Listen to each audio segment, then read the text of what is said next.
এখন আমরা বাফার দ্রবণের ক্রিয়া কৌশল দেখব। প্রথমে আমরা অম্লীয় বাফারটা নিলাম। অম্লীয় বাফার বলতে এখানে আমরা নিচ্ছি যে আমাদের এই যে মৃদু অ্যাসিডটা এবং তার একটা লবণ। তাহলে খেয়াল করি, আমরা যদি এদের মিশ্রণটা নেই, সেই মিশ্রণে ক্রিয়া কৌশলটা আসলে কি হবে সেটা হচ্ছে যে প্রথমে আমাদের যে ইথানোয়িক অ্যাসিড সেক্ষেত্রে কিন্তু একটা মৃদু অ্যাসিড, এবং আমরা জানি যে মৃদু অ্যাসিড সম্পূর্ণরূপে আয়নিত হয় না, এই জন্য অসম্পূর্ণ আয়নিত থাকে বা অবিয়োজিত অবস্থায় থেকে যায়।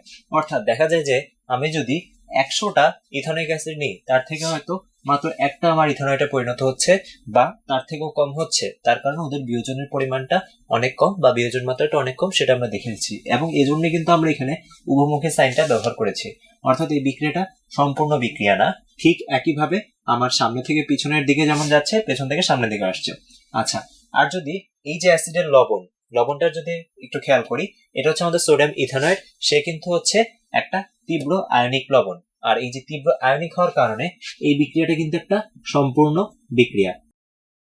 অর্থাৎ সম্পূর্ণ বিক্রিয়ার ক্ষেত্রে আমার কি হবে, সম্পূর্ণ বিক্রিয়ার ক্ষেত্রে এখানে শুরুতে যে পরিমাণ আমার আয়নিক এখানে আয়নিক যৌগটা থাকবে, সে কিন্তু একদম সম্পূর্ণরূপে বিয়োজিত হয়ে যাবে। অর্থাৎ সোডিয়াম ইথানয়েড যে পরিমাণ থাকবে সেটা কিন্তু একদম সাম্যাবস্থায় শেষ হয়ে যায়। বিক্রিয়ার শেষে আমি ইথানয়েড পাবো আর সোডিয়াম আয়ন পাবো। আচ্ছা, এখন যদি একটু খেয়াল করি, এটাকে আমরা অম্লীয় বাফার বলছি। কেন বলছি, তার কারণ এর পিএইচটা অবশ্যই 7-এর নিচে। পিএইচ 7-এর নিচে কেন, সেটা যদি একটু ছোট্ট একটা এক্সাম্পল দিয়ে বোঝার ট্রাই করি। আমি যদি একটু হিসাব করি যে এই দ্রবণে এখন সাম্যাবস্থায় কতটুকু আমার হাইড্রোজেন আয়ন আছে বা হাইড্রোক্সিল আয়ন আছে, একটু যদি খেয়াল করি, এখানে একটা হাইড্রোজেন আয়ন আছে অর্থাৎ 1, আর হাইড্রোক্সিল আয়ন কিন্তু নেই অর্থাৎ 0। আমরা বলেছিলাম আমরা অল্প পরিমাণ অ্যাসিড বা ক্ষার যোগ করতে চাই। যদি এখানে আমরা খুবই অল্প পরিমাণে অ্যাসিড যোগ করি, তখন আসলে কি হবে, আমরা যদি এই দ্রবণে খুব অল্প পরিমাণ অ্যাসিড যোগ করি, অর্থাৎ ধরলাম যে HCl যোগ করলাম, HCl এর থেকে যে H প্লাসটা আসবে সেটা কি করবে, প্রথমে HCl যোগ করার কারণে এখন এখানে দ্রবণে আমার হাইড্রোজেন আয়ন হয়ে গেল দুটো, একটি হচ্ছে আগে থেকে যেটা ছিল সেটা, আর একটা হচ্ছে HCl যোগ করার পর যেটা হচ্ছে সেটা, আর হাইড্রোক্সিল 0। আচ্ছা, তাহলে কি হওয়ার কথা, হাইড্রোজেন আয়নের ঘনমাত্রা বেড়ে যাওয়ার কারণে পিএইচ এর মান কিন্তু কমে যাবে, অর্থাৎ দ্রবণটা আরো অম্লীয় হয়ে যাওয়ার কথা, পিএইচ পরিবর্তন হয়ে যাওয়ার কথা। কিন্তু এই যে H প্লাস, সে এখান থেকে যে ইথানয়েডটা আসে, সেই ইথানয়েডের সাথে সে বিক্রিয়া করে তৈরি করে ফেলা হচ্ছে আবার CH3COOH, অর্থাৎ আমাদের এই যে মৃদু অ্যাসিডটা। আর এই মৃদু অ্যাসিড তৈরি করে ফেলার কারণে যেটা হয়, এই মৃদু অ্যাসিড আমরা জানি আবার একই কথা, ও কিন্তু সম্পূর্ণরূপে বিয়োজিত হয় না, ও আংশিক রূপে বিয়োজিত হয়। এই জন্য কি হয়, আলটিমেটলি ও পিএইচ এর এখানে কোনো পরিবর্তন করতে পারে না। তাহলে কি হচ্ছে, আবার যে আমাদের এখানে H প্লাসটা এক্সট্রা এসেছিল, সে আবার কি হচ্ছে 1, 0। অর্থাৎ শুরুতে যে কন্ডিশন ছিল অম্লীয় বাফার ছিল, এখানেও কিন্তু একই কন্ডিশন থাকছে, তার হাইড্রোজেন আয়নের ঘনমাত্রা কিন্তু সেম থাকছে। মাঝখানে একটু চেঞ্জ হয়েছিল, কিন্তু সেটা কিন্তু আবার এই যে আমাদের ইথানয়েড আয়নের সাথে বিক্রিয়া করে এই ক্ষেত্রে নিউট্রাল হয়ে গেছে। আচ্ছা, এবার আসি আমরা যদি অপোজিটটা করতাম, অর্থাৎ একটা ক্ষার যোগ করতাম, তীব্র ক্ষার যোগ করতাম অল্প পরিমাণে। যেমন আমি যদি চিন্তা করি সোডিয়াম হাইড্রোক্সাইড যদি চিন্তা করি, সোডিয়াম হাইড্রোক্সাইড থেকে আমার আসবে হচ্ছে হাইড্রোক্সিল, এবং এই হাইড্রোক্সিল বিক্রিয়া করবে হচ্ছে আমার অ্যাসিড থেকে যে H প্লাসটা আসছে তার সাথে। তাহলে এবার এখানকার এই কেসটাকে আমরা একটু চিন্তা করি, আবার শুরুতে ছিল 1, 0। তাহলে কি হচ্ছে, যখন আমি সোডিয়াম হাইড্রোক্সাইড অ্যাড করলাম তখন কি হয়ে গেল, সেটা 1, 1।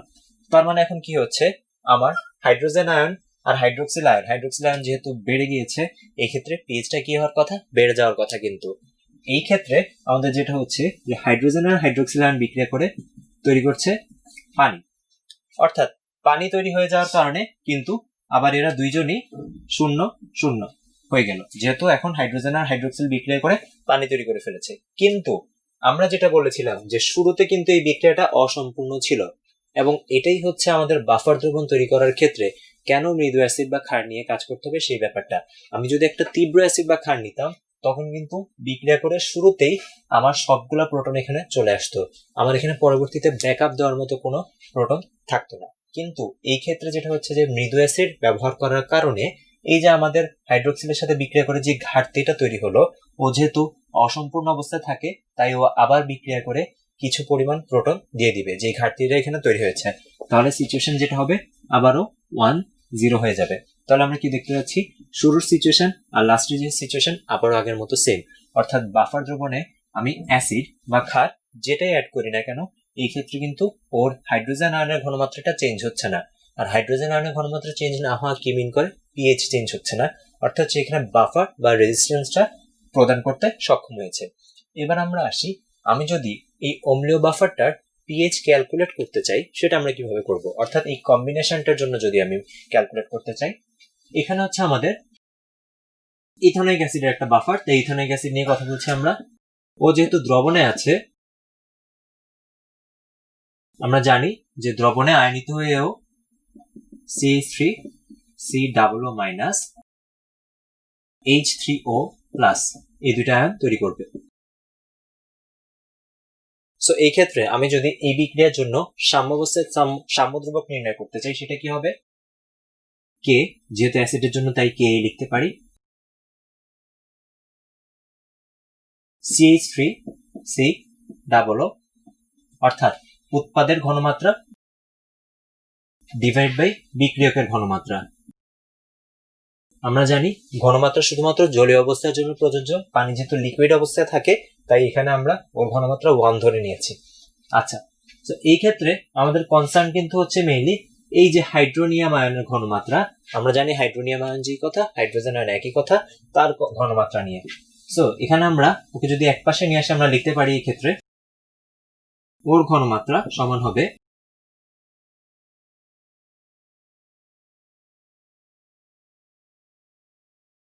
ডিভাইড বাই ইথানয়েড আয়নের ঘনমাত্রা। তাহলে একটু খেয়াল করি, এখন আমরা যদি দুই পাশেই নেগেটিভ লগারিদম নিই, অর্থাৎ দুই পাশে নেগেটিভ লগারিদম যদি নিই, মাইনাস লগ হাইড্রোনিয়াম আয়নের ঘনমাত্রা equals to minus log K minus log CH3COOH অর্থাৎ অ্যাসিডের ঘনমাত্রা ডিভাইড বাই তার কনজুগেট বেজের ঘনমাত্রা। আচ্ছা, আমরা এখানে কেন মাইনাস লগ নিলাম, তার কারণ আমরা জানি যে মাইনাস লগ নিলে আমরা পোটেন্সে বা পাওয়ারে চলে যেতে পারি, যেটা আমরা শিখে এসেছি। তাহলে এখান থেকে আমরা লিখতে পারি পি অফ হাইড্রোনিয়াম আয়ন যে কথা, হাইড্রোজেন আয়ন লেখা এক কথা, pH equals to p of K minus log CH3COOH divide by CH3COO ethanoate ion. তাহলে এখন একটু একটা ব্যাপার খেয়াল করি, এই যে আমরা ঘনমাত্রাটা লিখলাম, আমরা এখানে শুধু অ্যাসিড নিয়ে কাজ করেছি, অ্যাসিডকে আমরা পানিতে আয়নিত করলাম, এবং এখানে আমরা বেসিক্যালি অ্যাসিডের জন্য যেহেতু এই পিকে এটা বের করতে হবে, এই পিকে এটা আমরা ব্যবহার করতে পারবো, তাই তাকে নিয়ে কাজ করেছি। তাহলে একটু খেয়াল করি, এখানে আমরা অ্যাসিডের ঘনমাত্রা ডিভাইড বাই অ্যাসিডের যে আয়নটা, যে কনজুগেট আয়নটা সেটা লিখেছি, তার ঘনমাত্রা লিখেছি। তাহলে এখানে আসলে সলটা গেল কোথায়, আমরা এখানে বলতে পারি যে একটু খেয়াল করি, আমরা বলেছিলাম কি যে এই যে মৃদু অ্যাসিডটা ওর কিন্তু আয়নিত হওয়ার পরিমাণটা খুবই কম পরিমাণে আয়নিত হয়, এবং এই যে আমাদের এই ধরনের ইকুয়েশনটা কে, এটাকে আমরা কি বলি, সাম্য ধ্রুবক। সাম্য ধ্রুবক আমরা কখন ব্যবহার করি, অবশ্যই সাম্যাবস্থায় ব্যবহার করি। তাহলে আমি কি বলতে পারি এখানে, যে শুরুতে, বিক্রিয়ার শুরুতে টি ইকুয়ালস টু 0 সময়ে আর টি ইকুয়ালস টু ইকুইলিব্রিয়াম অর্থাৎ সাম্যাবস্থায়, এই দুই অবস্থাতেই আমাদের ইথানোয়িক অ্যাসিডের যে কনসেন্ট্রেশন সেটা কিন্তু সেম ছিল। অর্থাৎ এক্ষেত্রে আমরা কি বলতে পারি, যে বিক্রিয়ার শুরুতে যে পরিমাণ ইথানোয়িক অ্যাসিড ছিল, বিক্রিয়ার সাম্যাবস্থাতেও কিন্তু একই পরিমাণ ইথানোয়িক অ্যাসিড থাকবে। অর্থাৎ এখানে আমরা ইথানোয়িক অ্যাসিডের বিক্রিয়ার শুরুতে যে ঘনমাত্রাটা সেটা কিন্তু ক্যালকুলেশন করার সময় ব্যবহার করতে পারবো। আর যদি একটু খেয়াল করি এখানে ইথানয়েডের ব্যাপারটা, এই যে ইথানয়েড আমরা দেখতে পাচ্ছি যে ইথানয়েড কিন্তু এখান থেকেও আসে, ইথানোয়িক অ্যাসিড থেকেও আসে, আবার তার যে লবণটা সেখান থেকেও আসে। এখন কথা হচ্ছে যে এই যে লবণটা সেটা কিন্তু সম্পূর্ণরূপে আয়নিত হচ্ছে, আর আমাদের যে অ্যাসিড সেটা কিন্তু খুবই কম পরিমাণে আয়নিত হচ্ছে। এই কারণে অ্যাসিড থেকে যে পরিমাণ ইথানয়েড আসছে সেটা কিন্তু তার উপর আবার সময়ায়ন প্রভাবের কারণে তার আসার প্রবণতাটা আরো কমে যায়। তাহলে এই ক্ষেত্রে আমরা বলতে পারি যে বিক্রিয়ার শেষে, অর্থাৎ বিক্রিয়ার শুরুতে আর বিক্রিয়ার শেষে বা সাম্যাবস্থায় যাই বলি না কেন, তার কারণ হচ্ছে আলটিমেটলি তো সম্পূর্ণরূপে আয়নিত হয়ে যাচ্ছে।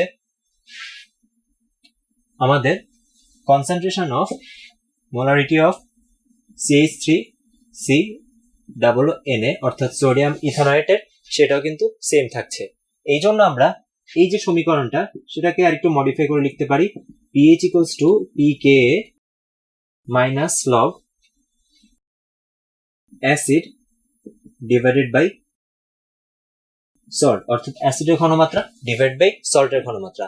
তার কারণ কি, বিক্রিয়ার শুরুতে যেটা আমাদের অ্যাসিডের ঘনমাত্রা সাম্যাবস্থায় সেটা অ্যাসিডের ঘনমাত্রা, আবার বিক্রিয়ার শুরুতে যেটা লবণের ঘনমাত্রা সাম্যাবস্থায় সেটা তার এই যে কনজুগেট বেসটা বা লবণটা তার ঘনমাত্রা কিন্তু একদম সেম থাকছে। তাহলে এটাকে আমরা ফাইনালি মডিফাই করে যদি প্লাস নিয়ে আসতে চাই এভাবেও রাখতে পারি, আবার যদি আমরা প্লাস নিয়ে আসতে চাই তাহলে এখানে লিখতে পারি লগ, উল্টে যাবে অবশ্যই, সল্ট ডিভাইড বাই হচ্ছে অ্যাসিড।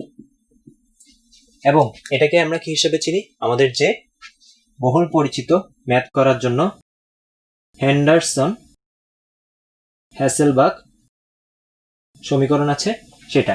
এবং এই যে এই হেন্ডারসন হ্যাসেলবাক সমীকরণ দিয়েই কিন্তু আমরা খুবই সহজে বের করে ফেলতে পারি কোন একটা বাফার দ্রবণের পিএইচ। এবং সেজন্য আমাদের কি জানা লাগবে, অবশ্যই লবণ আর অ্যাসিডের যে অনুপাতটা সেটা জানা লাগবে, আর অ্যাসিডের বিয়োজন ধ্রুবক যেটা সেটা জানা লাগবে। এটা তো গেল অম্লীয় বাফারের জন্য। আমরা ক্ষারীয় বাফারের জন্য কি করব, ক্ষারীয় বাফারের জন্য আমরা বের করতে পারবো হচ্ছে তার পিওএইচটা।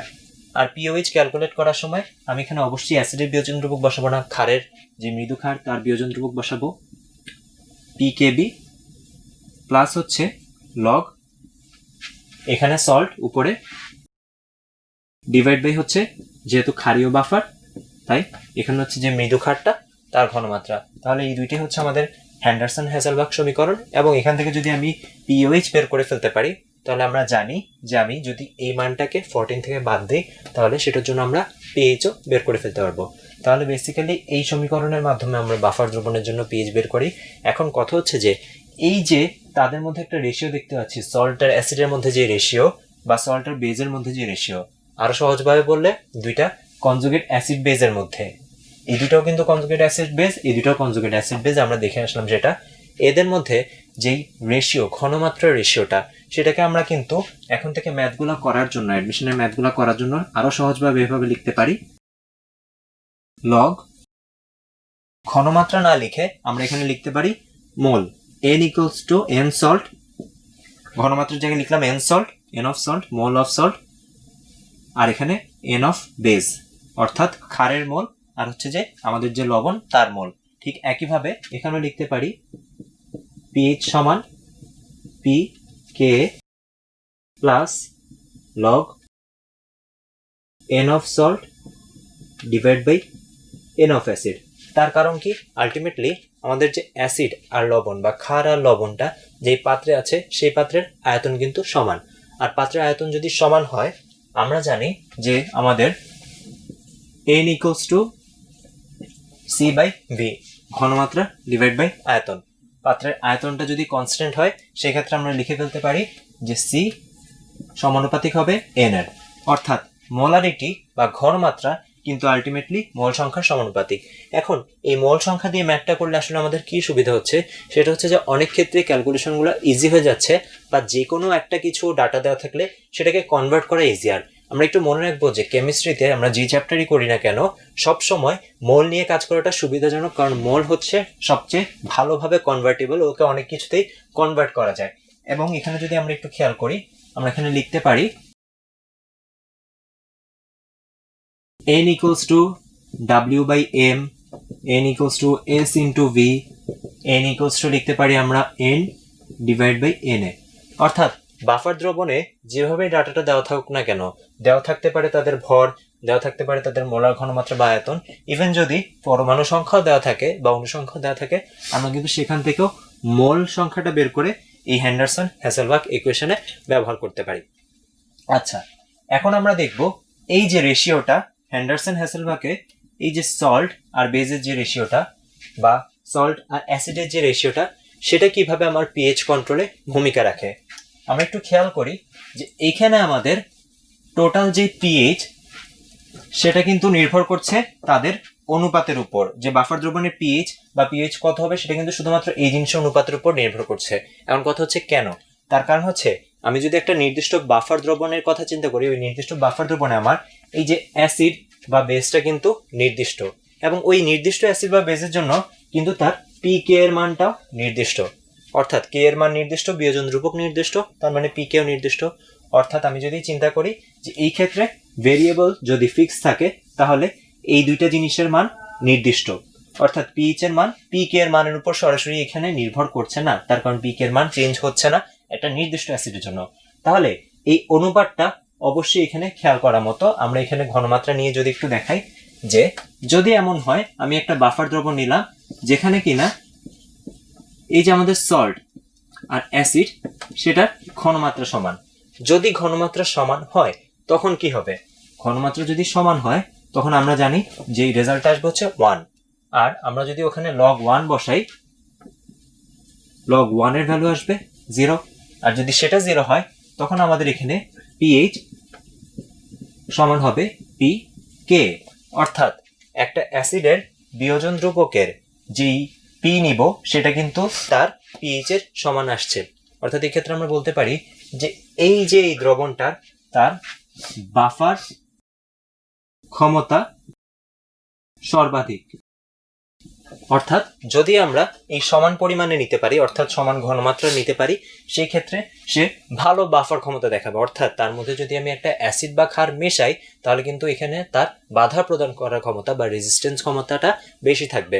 সাধারণত আমরা যখন একটা নির্দিষ্ট পিএইচ নিয়ে কাজ করতে চাই, আমরা ধরলাম যে একটা বাফার দ্রবণ, তার পিএইচটা কিভাবে আমি প্রস্তুত করবো একটা নির্দিষ্ট পিএইচ এর বাফার দ্রবণ, তখন এমন কিছু একটা নিয়ে কাজ করা হয় যাতে তার পিকে এর থেকে যে ভ্যালুটা সেটা যাতে হয় এক বড় হয় বা এক ছোট হয়, এর মধ্যে থাকে। আমি যদি একটু সহজ করে বুঝিয়ে বলি, যে এই যে আমাদের পিএইচ এর যে ভ্যালুটা সেটা এমন কোন একটা পিকে বিশিষ্ট অ্যাসিড নেওয়া হয় যেটা কিনা আলটিমেটলি সাথে এই ভ্যালুটা যোগ করার পর হয় পিকে এর থেকে +1 হবে, না হলে -1 হবে।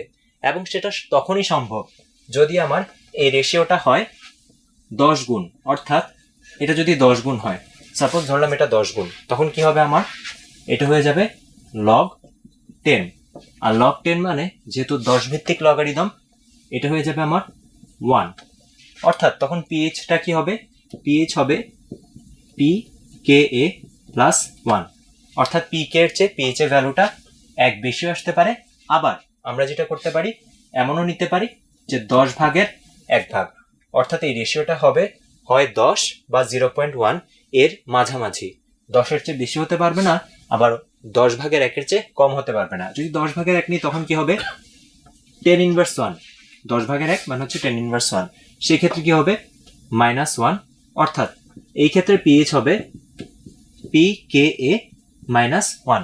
অর্থাৎ আমরা এখানে যেটা বলতে চাচ্ছি যে সাধারণত আমি একটা নির্দিষ্ট পিএইচ এর বাফার দ্রবণ তৈরি করার সময় যে অ্যাসিডটা নিচ্ছি তার তো আমরা পিকেটা জানি, এবং এই পিকেটা জানা থাকলে আমি অ্যাসিডের সাথে লবণের অনুপাতটা এমন ভাবে নিব যাতে তাদের মধ্যে এই পার্থক্যটা +-1 এর মধ্যে থাকে। বা আরো সহজভাবে বললে হয় 10 গুণ নিব বা 10 ভাগের 1 ভাগ, এই রেঞ্জের মাঝামাঝি অবস্থায় নিব, তাহলে তার বাফার ক্ষমতাটা ঠিকভাবে কাজ করবে।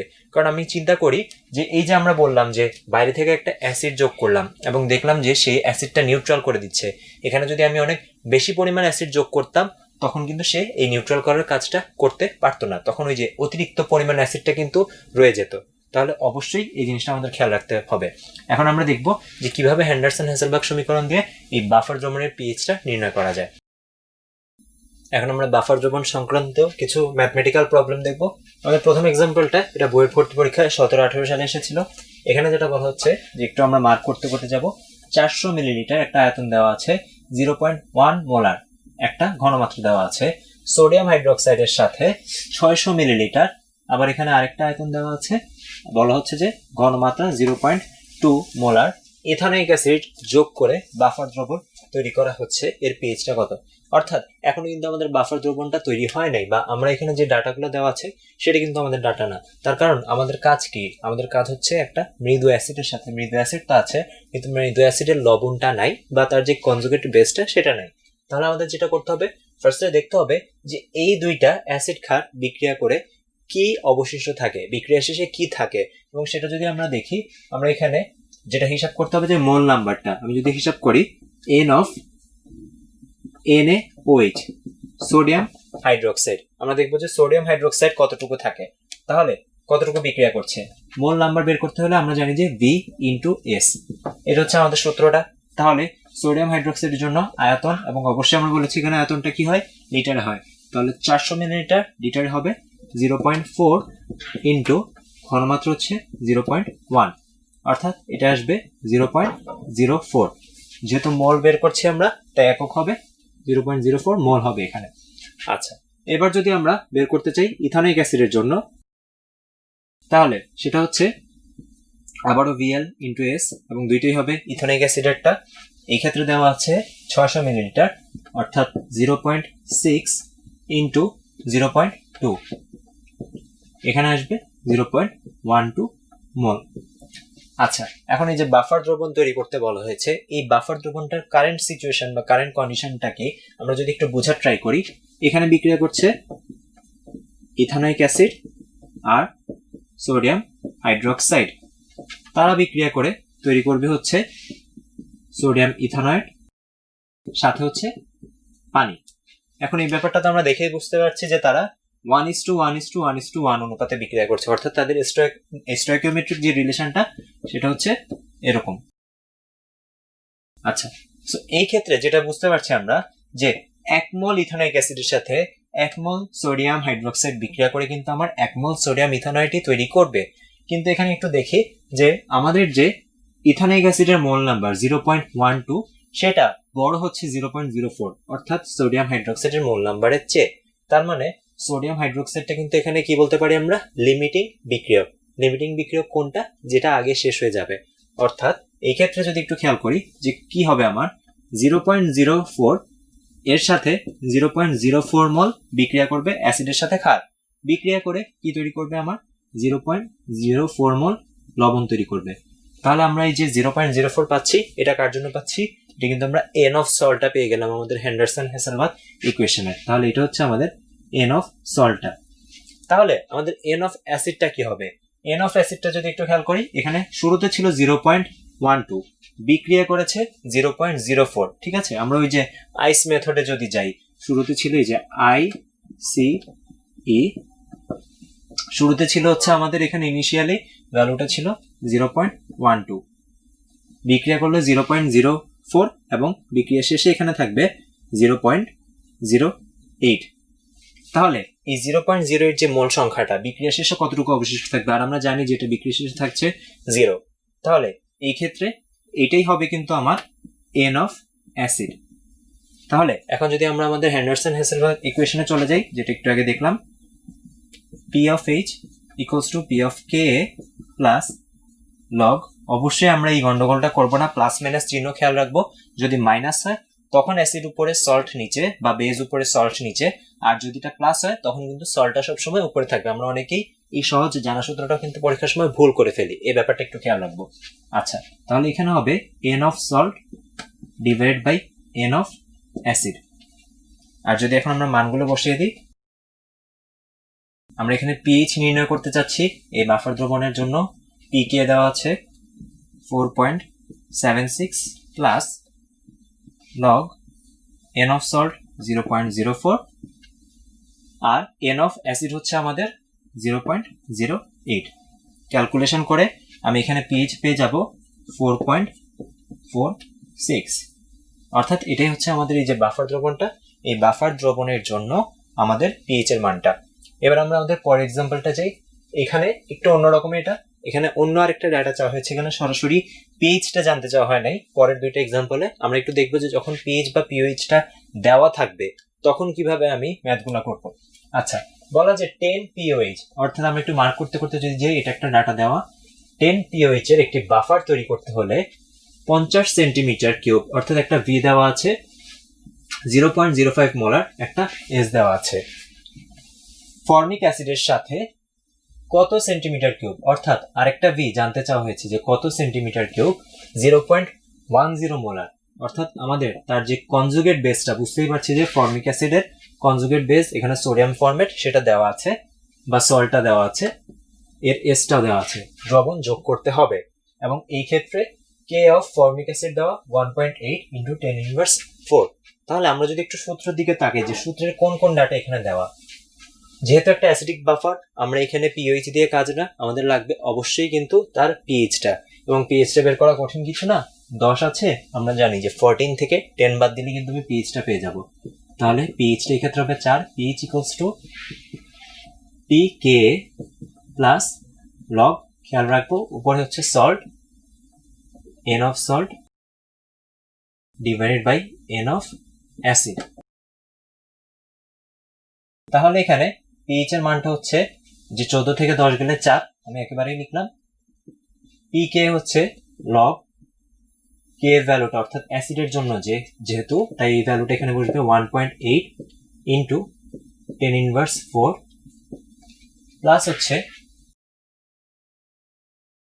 Log n of salt. সল্টের মোল সংখ্যা কিভাবে বের করবো? সল্টের আয়তন ইন্টু তার ঘনমাত্রা। আর আয়তন আমরা এখানে লিখতে পারি হচ্ছে, সল্টের জন্য আয়তনটা আমরা জানি না, তাহলে ভি ইন্টু 0.10। আর আমাদের যে অ্যাসিডের জন্য আয়তন হচ্ছে এখানে 50, আর মোলারিটি হচ্ছে 0.05। 4 ইকুয়ালস টু লগ করলে আমরা যে ভ্যালু পাবো সেটা হচ্ছে 0.255 plus log V into 0.10 divide by 50 into 0.05। এখানে যদি আমরা ক্যালকুলেশন করি, তাহলে একটু খেয়াল করি, সবার মান বসানো হয়ে গিয়েছে, শুধু আমরা এখন ভি এর মানটাই জানি না। তাহলে ক্যালকুলেট করে আমি এখানে ভি সমান পেয়ে যাব 45। এখন কথা হচ্ছে ইউনিটটা কি হবে। আমরা তো জানি যে এইসব ক্ষেত্রে যখন আমরা মোল ব্যবহার করি তখন আমরা বারবার বলে আসছিলাম যে ভি এর এককটা অবশ্যই হবে লিটারে, কিন্তু এখানে কি এককটা লিটার হবে সেটা যদি একটু খেয়াল করি, এখানে আমরা যে 50 বসেছিলাম সেটা কিন্তু আমরা বসেছিলাম হচ্ছে সেন্টিমিটার কিউবে বা মিলিলিটারে, যেটাই বলে দুটো একই কথা, মানে দুটার মানটা সমান। তাহলে এই যে আমাদের যে সেন্টিমিটার কিউবটা, এটা আমরা কেন বসলাম? তার কারণ আমি যদি উপরে নিচে দুইটা ভি এর একক সেম রাখি, তখন কিন্তু আলটিমেটলি একটা অনুপাত, এককটা কিন্তু কাটাকাটি চলে যাচ্ছে, তাই এই ক্ষেত্রে এটা কোনো সমস্যা হবে না। আমরা এখানে লিখে দিতে পারি যে V equals to 45 centimetre cube. তার মানে আমরা বুঝতে পারছি যে আমরা যদি এই পিএইচ এর, এই পিওএইচ এর 10 পিওএইচ বা 4 পিএইচ এর যদি আমি বাফার দ্রবণটা তৈরি করতে চাই, সেক্ষেত্রে আমার এখানে 45 সেন্টিমিটার কিউব আয়তনে সোডিয়াম ফরমেট ব্যবহার করতে হবে।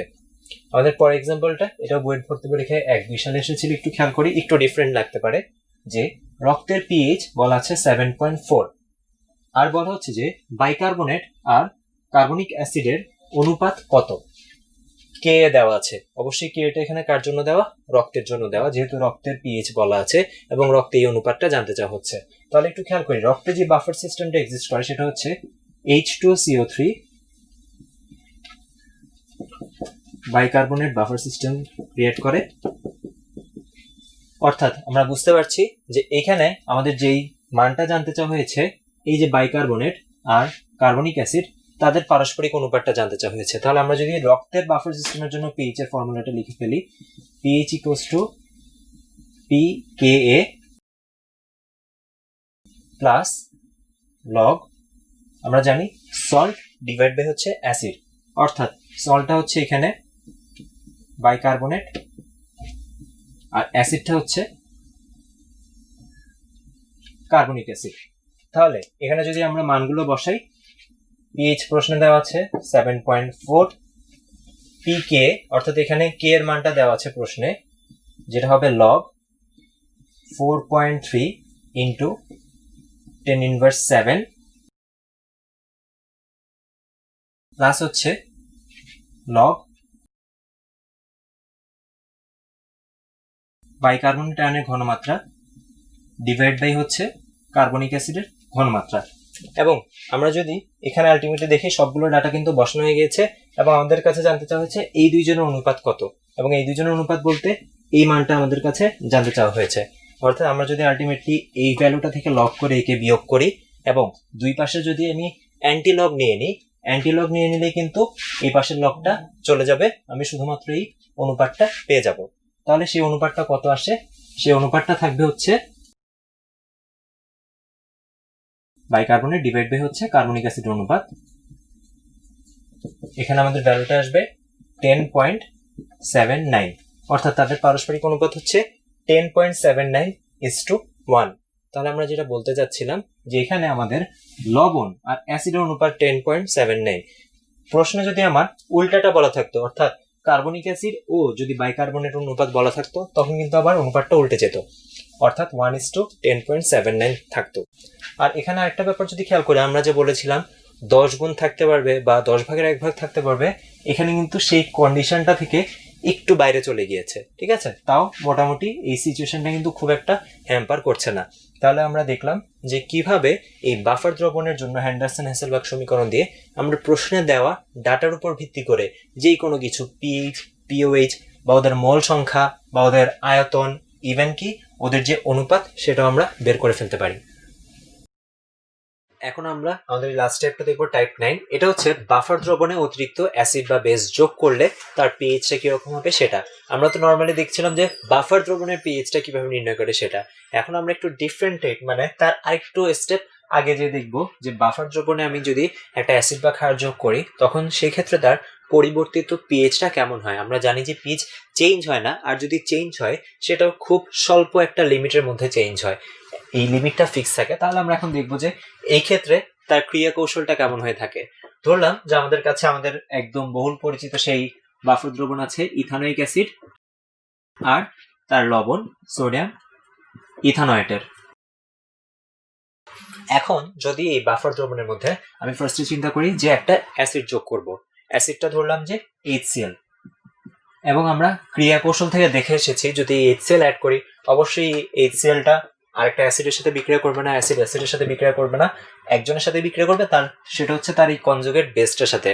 আমরা জানি যে এটা যদি অ্যাসিড হয় এটা অবশ্যই তার অনুবন্ধী ক্ষার, তাহলে অ্যাসিডের সাথে বিক্রিয়া করবে ক্ষার।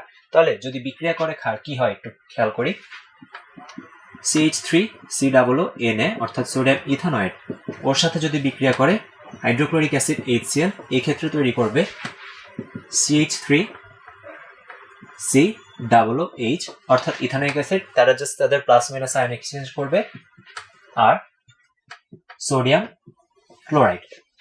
অর্থাৎ এখানে যদি আমরা একটু খেয়াল করি যে বিক্রিয়ার শুরুতে আমরা যদি ধরে নিই যে এই বাফার দ্রবণে ছিল 10 মোল অ্যাসিড, আর এই ক্ষেত্রে ছিল ধরলাম 5 মোল লবণ, তাহলে এখানে তারা বিক্রিয়া করছে 1:1:1:1 অনুপাতে। তাহলে এই ক্ষেত্রে অ্যাসিড যোগ করার কারণে আসলে কি হচ্ছে একটু যদি খেয়াল করি যে আমাদের এখানে এই যে লবণ সেটা কিন্তু বিক্রিয়া করে আলটিমেটলি 0 হয়ে গেল, অর্থাৎ 1 মোল যদি বিক্রিয়া করে 1 মোলের সাথে, তাহলে কিন্তু এখান থেকে 1 মোল কমে গেল। অর্থাৎ পরিবর্তিত অবস্থায় অ্যাসিডটা যোগ করার পর এখানে আমাদের লবণ হয়ে যাবে 4 মোল। আর দেখলাম যে এখানে আমাদের অ্যাসিড কিন্তু 1 মোল তৈরি হয়েছে নতুন করে, তাহলে অ্যাসিড 1 মোল বেড়ে যাবে, অর্থাৎ এই ক্ষেত্রে হয়ে যাবে 11 মোল। তার মানে আমরা কি দেখলাম, যদি এই ক্ষেত্রে অ্যাসিড যোগ করি, অ্যাসিড যোগ করলে লবণের মোল সংখ্যা কমে যাচ্ছে আর আমাদের অ্যাসিডের মোল সংখ্যা বেড়ে যাচ্ছে। এজন্য আমি আমাদের হেন্ডারসন-হেসেলবাগ সমীকরণকে একটু মডিফাই করে কি লিখতে পারি, pH = pKa প্লাস লগ, খেয়াল করি উপরে থাকে হচ্ছে আমাদের n অফ সল্ট আর নিচে থাকে n অফ অ্যাসিড, ঠিক আছে। এখন আমরা দেখলাম কি সলের মোল সংখ্যা কমে গেল, তাহলে আমরা এখানে লিখতে পারি -Na। এই Na-টা আসলে কি, যোগকৃত অ্যাসিডের মোল সংখ্যা। ধরলাম যে আমরা এখানে ধরেই নিয়েছিলাম যে আমরা এখানে 1 মোল HCl যোগ করেছি, তাহলে 1 মোল যোগ করার কারণে কি হলো, এটা 1 মোল কমলো 4 মোল হলো, আর এটা আমার 1 মোল বেড়ে গেল 11 মোল হয়ে গেল। ঠিক একইভাবে আমি যদি এটাকে 2 মোল ধরতাম, তাহলে কি হতো, 2 মোল অ্যাড করার কারণে এটা থেকে আমি 2 বাদ দিতাম, অর্থাৎ 5 - 2 3 আসতো, আর এটা 10 + 2 আসতো, অর্থাৎ এখানে অ্যাসিডের মোল সংখ্যাটা যোগ হবে। তাহলে আমরা এটা কি লিখতে পারি, অ্যাসিড যোগ করলে এটা হবে আমাদের হ্যান্ডারসন-হেসেলবাগ সমীকরণের পরিবর্তিত অবস্থা। এবার আসি উল্টাটা, যদি আমি বেজ অ্যাড করি তখন কি হবে। স্বাভাবিকভাবে আমি যদি NaOH সোডিয়াম হাইড্রোক্সাইড অ্যাড করি, এখানে এটা একটা কনজুগেট বেজ হিসেবে আছে, ও তো একটা বেজের সাথে বেজ বিক্রিয়া করবে না, সে বিক্রিয়া করবে একটা অ্যাসিডের সাথে। তাহলে CH3COOH অ্যাসিডের সাথে এখন বিক্রিয়া অংশগ্রহণ করবে, অ্যাসিডটা বিক্রিয়া করবে আমাদের যোগকৃত ক্ষার, বিক্রিয়া করে তৈরি করবে CH3COONA সোডিয়াম ইথানয়েট প্লাস হচ্ছে H2O। তাহলে এক্ষেত্রে আমরা দেখতেই পাচ্ছি, এটা এখন চোখের দেখাতেই বোঝা যাচ্ছে, যেহেতু একটু আগে এটা দেখে আসলাম, যে এখানে আমাদের অ্যাসিডের পরিমাণটা কমে যাচ্ছে আর আমাদের যে লবণের পরিমাণটা সেটা কিন্তু বেড়ে যাচ্ছে। সাপোজ আগের মতোই যদি বলি, আমি যদি এখন এখানে 1 মোল সোডিয়াম হাইড্রোক্সাইড যোগ করি, 1 মোল সোডিয়াম হাইড্রোক্সাইড যোগ করার কারণে কি হবে, এই 1 মোলের সাথে 1 মোল অ্যাসিড বিক্রিয়া করবে, এই জন্য অ্যাসিড 1 মোল কমে যাবে, সাপোজ 9 মোল হয়ে যাবে 10-এর জায়গায়, আর লবণ 1 মোল বেড়ে যাবে, অর্থাৎ 5-এর জায়গায় 6 মোল হয়ে যাবে। তাহলে এখন আমরা বুঝতেই পারছি যে হেন্ডারসন-হ্যাসেলবাগ সমীকরণ, এই ক্ষেত্রে আমি কি লিখতে পারি, পিএইচ ইকুয়ালস টু পিকে, সবকিছু ঠিকঠাক থাকবে, কিন্তু এখানে এসে log n of salt divide by N of acid. তাহলে এখন যদি একটু তুলনা করি, উপরে নিচে কোনটা প্লাস মাইনাস হবে, এখানে কিন্তু এখন এন এ হবে না, অ্যাসিড হবে না, এন অফ বি হবে, অর্থাৎ আমি যোগকৃত ক্ষারের মোল সংখ্যাটা লিখবো, কিন্তু কোথায় অ্যাড করবো আর কোথায় বাদ দিব একটু কমন সেন্স অ্যাপ্লাই করলেই বুঝতে পারবো যে এখানে লবণের মোল সংখ্যা বেড়ে যাচ্ছে, অর্থাৎ লবণের মোল সংখ্যা বাড়লে আমরা এখানে প্লাস এনবি কার জন্য বাড়লো, যোগকৃত ক্ষারের জন্য বাড়লো। ঠিক একইভাবে অ্যাসিডের মোল সংখ্যা কি হচ্ছে, বিক্রিয়া করার কারণে এই যে 10 থেকে 9 কমে গেল, তাহলে মাইনাস এন অফ বি। তাহলে এটা আমরা কি লিখতে পারি, বেজ যোগ করলে। তাহলে এটাই হচ্ছে আমাদের হেন্ডারসন-হ্যাসেলবাগ সমীকরণের পরিবর্তিত রূপ। আমরা কিন্তু এই জিনিসটা, এই যে সেম টু সেম সূত্রটা আমরা লিখতে পারি হচ্ছে কার জন্য, ওই যে পিওএইচ এর জন্য, যখন এটা একটা ক্ষারীয় বাফার হবে, একটা ক্ষারীয় বাফারের জন্য কিন্তু আমরা এই সমীকরণটা লিখতে পারি, এবং এটা আমরা একটু নিজেরা ট্রাই করে দেখব যে কিভাবে তাদের জন্য এই সমীকরণটা লেখা যায়। খালি একটা কমন সেন্স অ্যাপ্লাই করলে হবে যে অবশ্যই দুইটা অ্যাসিডের মোল সংখ্যা যোগ করা সম্ভব, একটা অ্যাসিডের মোল সংখ্যা থেকে আরেকটা অ্যাসিডের মোল সংখ্যা কখনোই বাদ যাবে না, যেমনটা কিনা উল্টা করে যে একটা অ্যাসিডের মোল সংখ্যা থেকে একটা ক্ষারের মোল সংখ্যা বাদ দেওয়া সম্ভব। এই জিনিসটা যদি আমরা অ্যাপ্লাই করি তাহলে কিন্তু খুব সহজেই আমরা ক্ষারীয় বাফারের জন্য এই সমীকরণটা রেডি করতে পারবো। এবার জাস্ট একটা এক্সাম্পল দেখে নিই আমাদের এই টাইপের থেকে। এখানে বলা আছে যে 500 সেন্টিমিটার কিউব 0.01 মোলার, অর্থাৎ একটা ভি দেওয়া আছে আর একটা এস দেওয়া আছে, কার, একটা ইথানোয়িক অ্যাসিড দ্রবণে, অর্থাৎ বাফার দ্রবণের জন্য যেটা দরকার দেওয়া আছে একটা, আর আরেকটা ভি দেওয়া আছে, সাথে আরেকটা এস দেওয়া আছে, এটা কারটা দেওয়া, লবণেরটা দেওয়া, অর্থাৎ এখানে বাফার দ্রবণটা প্রস্তুত করাই আছে কিন্তু শুরু থেকে, যোগ করে বাফার দ্রবণ প্রস্তুত করা হলো। তাহলে এটা একটা আর এটা একটা। দ্রবণে যদি, উক্ত দ্রবণে যদি 50 সেন্টিমিটার কিউব 0.02 মোলার HCl যোগ করা হয়, তবে বাফার দ্রবণের পিএইচ কত হবে? তাহলে এটা হচ্ছে আমাদের এই যে এক্সাম্পল টাইপের, যে যদি অ্যাসিড যোগ করি তখন কি হবে। তাহলে পার্থক্য হচ্ছে আগের মতোই ঠিক, কিন্তু পার্থক্য এতটুকুই যে এখানে আমাদের অ্যাসিডের মোল সংখ্যাটা বের করে লবণ থেকে বাদ দিতে হবে, আর আগে থেকে যে দুর্বল অ্যাসিড ছিল তার সাথে যোগ করতে হবে। তাহলে সেটা করে ফেলি। আমাদের এখানে এন অফ সল্ট কত হয় আগে দেখি। এন অফ সল্ট অর্থাৎ সোডিয়াম ইথানয়েটের জন্য এটা হবে 200 ইন্টু 0.01। একটু খেয়াল করি, এখানে কিন্তু আমাদের যে আয়তনটা সেটা আছে হচ্ছে এখানে আমাদের সেন্টিমিটার কিউবে, অর্থাৎ এটাকে কিন্তু আমাদের লিটারে নেওয়ার জন্য 1000 দিয়ে ভাগ দিতে হবে। অর্থাৎ আমরা যদি সল্টের কারেন্ট অবস্থাটা বের করতে চাই, আমরা এই এন অফ সল্ট আমরা কি দেখলাম যে যখন আমরা অ্যাসিড যোগ করি তখন সেটা বিক্রিয়া করে কমে যায়, আর কমে যাওয়ার কারণে কিন্তু আমরা একেবারে এই যে অ্যাসিডের যে মোল সংখ্যা সেটা কিন্তু এখান থেকে বাদ দিয়ে দিতে পারি। তাহলে এন অফ সল্ট আমরা যদি এটাকে একটু একসাথে লিখি, N of salt minus N of acid, সেটা কত হবে? সল্টের জন্য হচ্ছে 200 ইন্টু 0.01, আর এই যে যোগকৃত অ্যাসিডের জন্য হচ্ছে মাইনাস 50 ইন্টু 0.02।